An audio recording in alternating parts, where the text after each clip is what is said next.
அனைவருக்கும் இனிய காலை வணக்கம். பிடி பிஆர்டி 2024 எக்ஸாம்க்கு எல்லாருமே படிச்சுட்டு இருப்பீங்க. உங்களால் முடியும் என்கின்ற தன்னம்பிக்கையோடு இருக்கக்கூடிய நாட்களை சரியான முறையில் பயன்படுத்தி நீங்கள் அனைவரும் அரசு பள்ளி பட்டதாரி ஆசிரியர் வளமையை பெற்று ஆகுவதற்கு என்னுடைய சார்பாக மனமார்ந்த வாழ்த்துக்களை சொல்லிக்கிறேன். கண்டிப்பாக நீங்கள் எல்லாருமே எக்ஸாம் நல்லபடியாக எழுதி வேலைக்கு போக தான் போகிறீங்க. 5 நாட்களுக்கான ஸ்டடி பிளான் நாம் எவ்வாறு செய்யலாம் அப்படிங்கிறத இந்த வீடியோவில் டீட்டெயிலாக பார்க்கலாம்.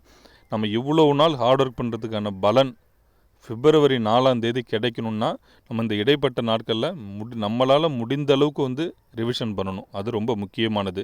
ஏன்னா இந்த இடைப்பட்ட நாட்கள், இந்த 5 நாள் 6 நாள் அப்படிங்கிறது நிறைய மனக்குழப்பங்கள் நம்மளுக்குள்ளார வரும். டென்ஷன் ஆகும், மைண்ட் அப்செட் ஆகி உட்காந்துருப்போம். காரணம் வெவ்வேறுத்தவங்களுக்கும் வெவ்வேறு வகையில் இந்த மைண்ட் அப்செட் ஆகும். அது நிறைய காரணங்கள் என்னால் சொல்ல முடியாது, உங்களுக்கே தெரியும். ஆனால் அப்படிலாம் நம்ம யோசிக்கவே கூடாது. ஏன்னா ஐயோ நம்மளுக்கு இப்போ இவ்வளோக்கு படிக்கிறோம், எதுவுமே தெரியாத மாதிரி இருக்குது, அப்படியே மைண்டு பிளாங்கான மாதிரி இருக்குது, ஒரு கேள்வியுமே நம்மளுக்கு தெரியாத மாதிரி இருக்குது, நம்ம போய் எக்ஸாம் எப்படி எழுத போகிறோம், நம்மளுக்கு வேலை கிடைக்கலன்னு என்ன செய்கிறது, இதை மாதிரிலாம் யோசிக்கவே கூடாது.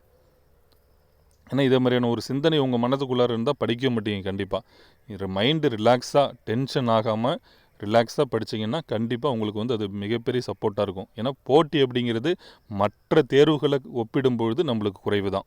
மற்ற தேர்வுகளை ஒப்பிடும் பொழுது நமக்கு குறைவு தான். நம்ம அப்படி தான் எடுத்துக்கணும், சரிங்களா? அதனால் கண்டிப்பாக உங்கள் எல்லாருக்குமே வேலை கிடைக்கும். இந்த 5 நாட்களில் ரிவிஷன் நல்லா பார்க்கணும், சரிங்களா? இந்த ஃபுல் டெஸ்ட் பார்த்தோம்னா இப்போ நிறைய கோச்சிங் சென்டரில் கொடுக்குறாங்க. அது நீங்கள் வாட்ஸ்அப்பில் வந்திருக்கு, இல்லை யூடியூப்பில் போடுறாங்க. அதை நல்ல விதமாக ஆரோக்கியமாக பார்க்குறோம், நாங்கள் அட்டன் பண்ணி பார்க்குறோம், அப்படி தெரியலன்னா ஆன்சர் நம்ம தெரிஞ்சுக்கிறோன்னு இருக்கிறவங்களுக்கு பிரச்சனை இல்லைங்க. நம்ம சப்போஸ் இப்போ பார்க்குறோம், எல்லாத்தையுமே தான் நம்ம படிச்சுட்டோமா, அட்டன் பண்ணி பார்ப்போம். அங்கே கேட்டிருக்கிறதும் வேறு ஒரு டைப்பில் கொஷின் இருக்கும், சரிங்களா? அவங்க ஒரு மெத்தடில் கேட்டிருப்பாங்க. நம்ம பார்க்கும்போது நம்மளுக்கு நிறைய கேள்விகளுக்கு விடை தெரியாது. இன்னும் இவ்வளோக்கு படிச்சுமே நம்மளுக்கு ஒன்றுமே தெரியலையே, அவ்வளோதான், நம்ம அப்போ வேலைக்கு போக முடியாதா அப்படின்ட்டு சொல்லிட்டு ஃபீல் பண்ணிவிட்டு உட்காந்துருக்கக்கூடாது. அதெல்லாம் தேவையில்லை அப்படின்னு அவாய்ட் பண்ணிட்டுங்க. இந்த மாதிரி நீங்கள் யோசிக்கிறவங்களா இருந்தால் தயவுசெய்து எந்த டெஸ்ட்டும் வேணாம். உங்களை நீங்கள் முழுசாக நம்புங்க. ஏன்னா நான் படிக்கிற டைமில் நான் எந்த டெஸ்ட்டும் பெருசாலாம் நான் அட்டன் பண்ணவே இல்லை. நான் நல்லா ஹார்ட் ஒர்க் பண்ணேன், எனக்கு நம்பிக்கை இருந்தது. நான் திரும்ப படிச்சுக்கிட்டே இருந்தேன். எனக்கு எது பிடிக்குமோ அந்த யூனிட்டை நல்லா மீண்டும் பார்த்தேன். எல்லா யூனிட்டுமே என்னால் முடிஞ்ச அளவுக்கு எல்லாமே நானாகவே ஹார்ட் ஒர்க் பண்ணேன். கடைசி வரைக்குமே என்ன தான் நான் நம்பினேன். மற்றவங்க யாருக்காகவும் நான் படிக்கலை, எனக்காக தான் நான் படித்தேன். அதே மாதிரி மற்றவங்க என்னை நம்பணுங்கிற அவசியம் இல்லை. நான் என்னை முழுசாக நம்பி தான் நான் படித்தேன். எனக்கு நல்லா கை கொடுத்ததுங்க, உண்மையை தான் சொல்கிறேன். நீங்கள் இந்த இடைப்பட்ட 5 நாட்களை இது வரைக்கும் என்ன படிச்சிருக்கீங்களோ தயவுசெய்து அதை ரிவிஷன் பண்ணுங்கள், மறந்துடாதீங்க.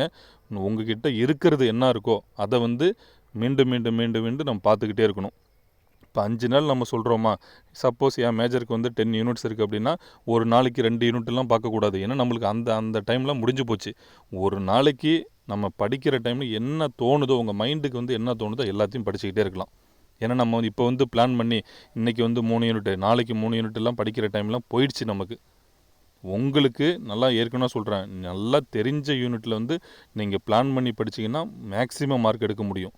ஏன்னா உங்களுக்கே தெரியும், அது ஒவ்வொரு மேஜருக்கும் நான் சொல்கிறேன். ஏன்னா இப்போ என்னுடைய மேஜருக்கு பார்த்தோன்னா எனக்கு ஒரு 10 யூனிட்டில் ஒரு 2-3 யூனிட் எப்படி கேட்டாலும் நான் ஃபுல் மார்க் எடுக்க முடியும் நம்பினேன். எனக்கு கை கொடுத்தேன். ஆனால் 10 யூனிட்டு நான் ஒரே மாதிரி தான் படித்தேன். இருந்தாலும் எனக்கு அந்த ஒரு குறிப்பிட்ட யூனிட்லாம் நான் நம்பினேன், எனக்கு அப்படியே வந்தது மார்க்கு. உங்களுக்கு நான் தான் சொல்கிறேன், என்ன தோணுதோ அப்படியே செய்ய. தயவுசெய்து டைம் மட்டும் வேஸ்ட் பண்ணாதீங்க. காலம் பொன் போன்றது. இப்போ 1 மாதம் எக்ஸ்டெண்ட் பண்ணியுமே நம்ம இன்னும் பழைய மாதிரி தான் புலம்பிட்டு உட்காந்துருக்கோம் எல்லாருமே. அதனால் இந்த 5 நாள் ரிலாக்ஸாக எதையும் யோசிக்காமல் மனநிலையை ஆரோக்கியமாக வச்சுக்கோங்க. ரிலாக்ஸாக இருங்க. கண்டிப்பாக உங்களால் முடியும். ஐயோ 5 நாள் ரிவிஷன் பண்ண முடியுமா, இன்னும் அவ்வளோ பார்க்கல இவ்வளோ பார்க்கலலாம் யோசிக்காதீங்க. போதும், எல்லாம் நல்லா தான் படிச்சிருக்கீங்க.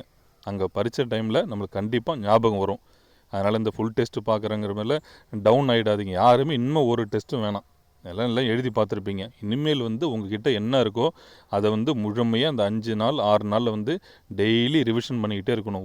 முதல் நாள் பார்க்குறத அடுத்த நாள் கண்டிப்பாக டெய்லி நம்ம கண்ணில் பட்டுக்கிட்டே இருக்கணும். அது உங்களுக்கு அடிக்கடி மறந்து போகிறது மட்டும் ஒரு பேப்பரில் எழுதி வச்சு பார்த்துக்கிட்டே இருங்கன்னு நான் சொல்லியிருக்கேன்.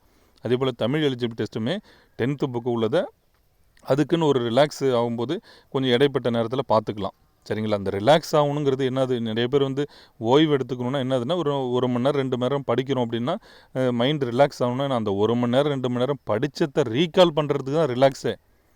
அதை விட்டுட்டு போய் நம்ம வந்து வேறு தூங்குறதோ இல்லை செல்லு பார்க்குறதோ அந்த மாதிரிலாம் வந்து தேவையில்லை. சரிங்களா? அதனால் நல்லா ஹார்ட் ஒர்க் பண்ணுங்கள். கண்டிப்பாக நீங்கள் எல்லாருமே வெற்றி பெற்று வேலைக்கு போக தான் போகிறீங்க. அனைவருக்கும் நன்றி.